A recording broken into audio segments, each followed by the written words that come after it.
कि मंजिल की जुस्तजू में क्यों भटक रहा है राही। इतना अजीम बन जा कि मंजिल तुझे पुकारे। कदम चूम लेती है आकर के मंजिल, इंसान अगर अपनी हिम्मत न हारे। जहाँ से चली थी, जिसके गांव में रास्ते तक नहीं, आज मुंबई शहर में उसके नाम से, उसकी कंपनी के नाम से 2 रोड है। जिसने 2 रुपए रोज से काम स्टार्ट किया था, लेकिन आज 2000 करोड़ कंपनी की में मालिक। किसी ने सच ही कहा है, अगर हौसलों में जान है तो मुश्किल हालात भी मंजिल पाने की राह में रोड़ा नहीं बन सकते। कई लोगों की जिंदगी में कई बार ऐसे हालात पैदा हो जाते हैं जब लगने लगता है कि अब सब खत्म हो गया, लेकिन उस वक्त जो लोग बिना धैर्य खोए खुद पर भरोसा रखकर आगे बढ़ते हैं तो उन्हें बुलंदी छूने से कोई नहीं रोक सकता। आज हम आपके लिए ऐसे ही एक महिला की सक्सेस स्टोरी लाए हैं, जिन्होंने तमाम मुश्किलों से लड़कर आज 3000 करोड़ का साम्राज्य खड़ा कर दिया। ये कहानी किसी और की नहीं बल्कि कल्पना सरोज की है।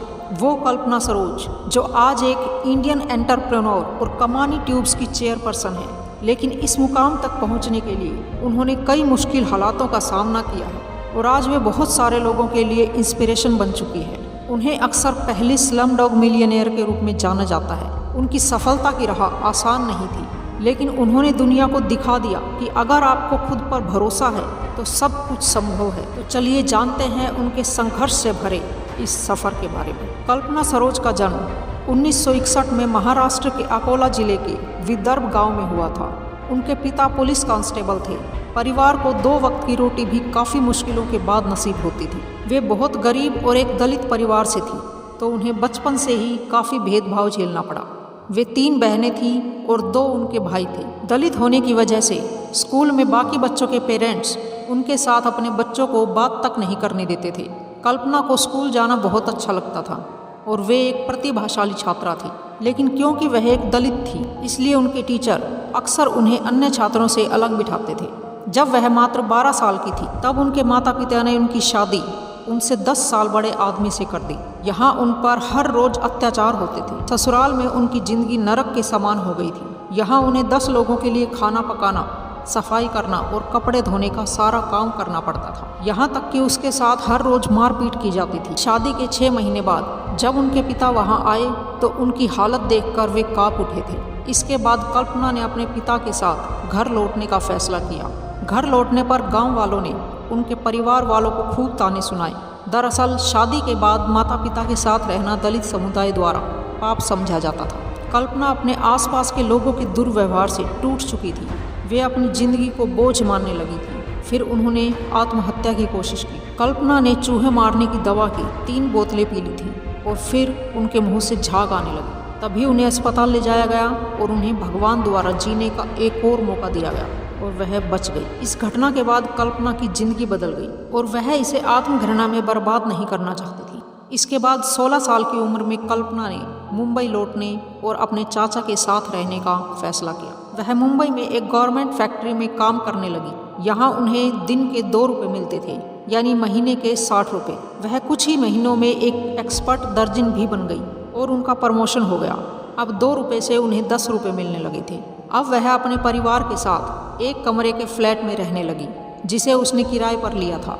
कल्पना का जीवन बस धीरे धीरे बेहतर हो रहा था और अचानक सब कुछ बदल गया जब उनकी छोटी बहन का निधन हो गया, क्योंकि वह उसके इलाज के लिए पर्याप्त पैसे नहीं जुटा सकी थी। बहन की मौत के बाद कल्पना ने एक साधारण नौकरी ना करने का फैसला किया और एक एंटरप्रेन्योर बन गई। उन्होंने कई सरकारी स्कीम्स का लाभ लिया और लोन के लिए अप्लाई किया। फिर उन्होंने एक छोटा फर्नीचर बिजनेस शुरू किया और हाई एंड फर्नीचर के सस्ते वर्जन बेचे। अपने फर्नीचर बिजनेस के साथ साथ उन्होंने सिलाई का काम भी जारी रखा। कल्पना हर दिन लगभग 16 घंटे काम करती थी। उन्हें जिद थी कि वह सफल होकर रहेंगी, चाहे उन्हें किसी भी परिस्थिति का सामना क्यों न करना पड़े। कल्पना सरोज के जीवन में एक बड़ा मोड़ तब आया जब उन्होंने मेटल इंजीनियरिंग कमानी ट्यूब्स लिमिटेड को अधिग्रहित किया। यह कंपनी उस समय दिवालिया हो चुकी थी और 25 सालों से बंद पड़ी थी। कंपनी करोड़ों रुपए के घाटे में चल रही थी। दरअसल यह पहली कंपनी थी जिसको कोर्ट ने पूरी तरह से कर्मचारियों को सौंप दिया था, यानी कंपनी का मालिक बना दिया था, लेकिन वे इस कंपनी को चला नहीं पाए।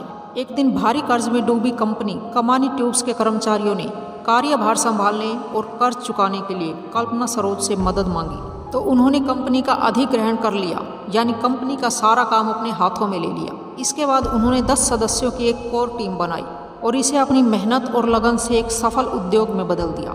उनके नेतृत्व और प्रबंधन कौशल ने कंपनी को नई ऊंचाइयों पर पहुंचा दिया और कमानी ट्यूब्स फिर से मुनाफे में आ गई। औद्योगिक क्षेत्र में सफलता हासिल करने के बाद कल्पना सरोज ने रियल एस्टेट के क्षेत्र में कदम रखा। सबसे पहले उन्होंने एक ज़मीन खरीदी जिसका बाद में पता चला कि यह ज़मीन विवादित है, तो 2 साल तक उन्होंने कानूनी लड़ाई लड़ी और ज़मीन के मुकदमे का मामला सुलझाया और पहले प्रोजेक्ट की शुरुआत की। पुरुष प्रधान समाज में एक महिला का बिल्डर बनना उस समय काफ़ी चैलेंजिंग था और बाकी बिल्डर्स के लिए असहनीय था, इसलिए उन्होंने कल्पना जी को मारने तक की भी कोशिश की। फिर उन्होंने सेल्फ डिफेंस के बारे में पुलिस कमिश्नर से बात की और वो हर बाधा को पार करती गई। उन्होंने लोगों के लिए काफ़ी कम कीमतों में घर बनाए।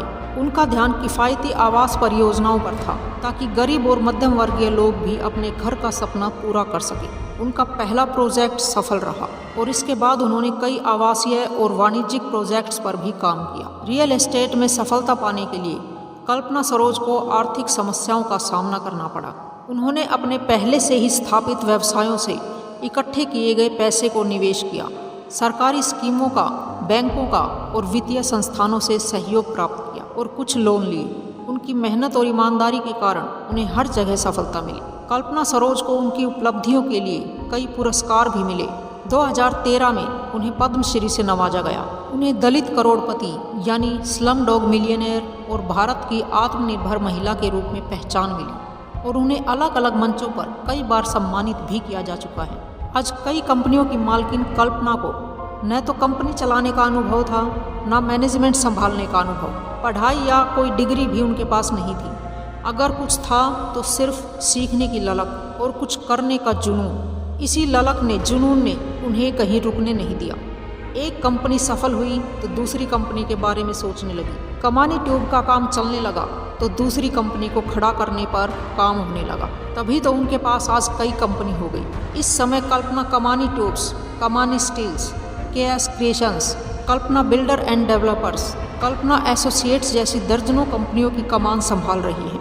कल्पना सरोज की कहानी एक ऐसी मजबूत इमारत की तरह है जो हर तूफान और भूकंप के बाद भी मजबूती से खड़ी रहती है। इस साधारण सी लड़की ने असाधारण साहस, मेहनत और दृढ़ता के साथ खुद को उस मुकाम तक पहुंचाया है जहां वह न केवल अपने सपनों को पूरा कर सकी बल्कि लाखों लोगों के लिए प्रेरणा भी बन गई। गरीबी, सामाजिक तिरस्कार और घरेलू हिंसा जैसी कठिनाइयों के बीच कल्पना ने वह हौसला दिखाया जो लोगों को उनकी सीमाओं से बाहर जाने के लिए प्रेरित करता है। कल्पना सरोज का जीवन इस बात का प्रमाण है कि संघर्ष के बावजूद सफलता संभव है।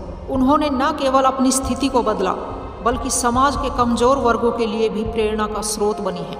उनकी कहानी हमें सिखाती है कि अगर आप में साहस और मेहनत का जज्बा है तो आप किसी भी बाधा को पार कर सकते हैं। धैर्य, दृढ़ता और खुद पर विश्वास रखने की क्षमता ही सफलता की कुंजी है। कल्पना सरोज की यात्रा केवल उनकी व्यक्तिगत सफलता की कहानी नहीं है बल्कि यह हर उस व्यक्ति के लिए प्रेरणा है जो अपनी परिस्थितियों से हार मानने के बजाय उन्हें बदलने का सपना देखता है।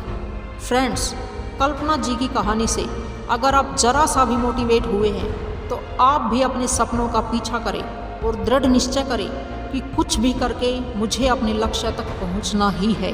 कैसी भी परिस्थितियां आए, कभी भी हार ना मानें, खुद पर विश्वास रखें और आगे बढ़ते रहें। बस लगे रहें जब तक आप सफल नहीं हो जाते। भले ही टाइम लगे पर एक दिन सफलता जरूर मिलेगी। आपकी सफलता के लिए ऑल द बेस्ट। आज की वीडियो में सिर्फ इतना ही। अगर आपको कल्पना जी की यह प्रेरणादायक कहानी आपको पसंद आई हो तो इसे लाइक और शेयर करें, चैनल को सब्सक्राइब करें। चलो फिर मिलते हैं नेक्स्ट वीडियो में एक और जबरदस्त कहानी के साथ।